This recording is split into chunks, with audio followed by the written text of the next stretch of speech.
მე პირადად 4 წელზე მეტი აქ ვიმყოფები და თურმე რაც ხდებოდა აქამდე ეს ყოფილა არაფერი. 3 საათი იყო, როცა დაიწყო ირანმა შეტევა, ანუ გაგვაღვიძა ტელეფონის საგანგაშო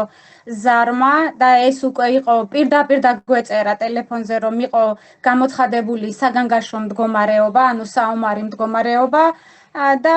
მოგვიწია, როგორც კი ომი დაიწყო, მოგვიწია თავშესაფარში, ჩასვლა. ეს არის მიწისქვეშა, ჩვენს კორპუსს აქვს მიწისქვეშა თავშესაფარი და როცა განგაში საყვირი ირთვება, იქ გვიწევს ხოლმე ჩასვლა. აქამდე გამოიარა ისრაელმა 7 ოქტომბერი, ჰამასი, ჰეზბოლა თავდასხმები ბევრჯერ იყო ორკვირიანი, ერთთვიანი, აგერ 7 ოქტომბრიდან მოყოლებული ფაქტიურად წელიწადზე მეტია, უკვე წელიწადია თითქმის და მეტია, რომ ვართ საომარ მდგომარეობაში და ყოველ დღე რაღაცები ხდებოდა, მაგრამ ეს ყოფილა რაღაც ეს მომენტი კიდევ არის ძალიან განსხვავებული და ეს ბალისტიკურებით დარტყმა ირანის მხრიდან, რაც არის ისრაელის მიმართულებით, ყოფილა რაღაც საშინელი განცდა. ბალისტიკურების გადაჭერა 100%-იანი არ არის და რა თქმა უნდა საჰაერო თავდაცვა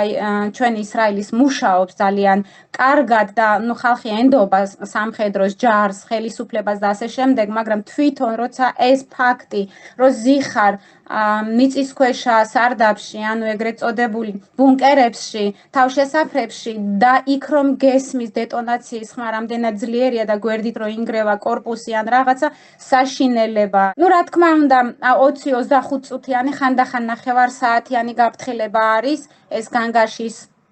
SMS-ები შემოდის ხოლმე ტელეფონზე, რა თქმა უნდა ვასწრებ და საუბედუროდ მინდა ხაზი გაუსვა იმ გარემოებას, რომ ადამიანები, რომლებიც დაიხოცნენ, ანუ დაიღუპნენ აი ამ ომის ამ 3 დღის განმავლობაში, უბრალოდ ეს იყო, რომ არ შეასრულეს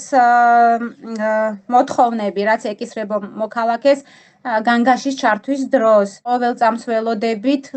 ანუ ეს შეტყობინებას, განგას, ხმას, სირენას, ეს არის ძალიან დიდი საშიში, კაცობრიობისთვის საშიში ტერორისტული ორგანიზაციის, ანუ სახელმწიფოს ჯგუფის მოშთობა და რა თქმა უნდა ბედნიერი ვარ თუ ეს მოხერხდება და ამას ისრაელი შეძლებს და მე დარწმუნებული ვარ, რომ ამას შეძლებს მოახერხებს ისრაელი.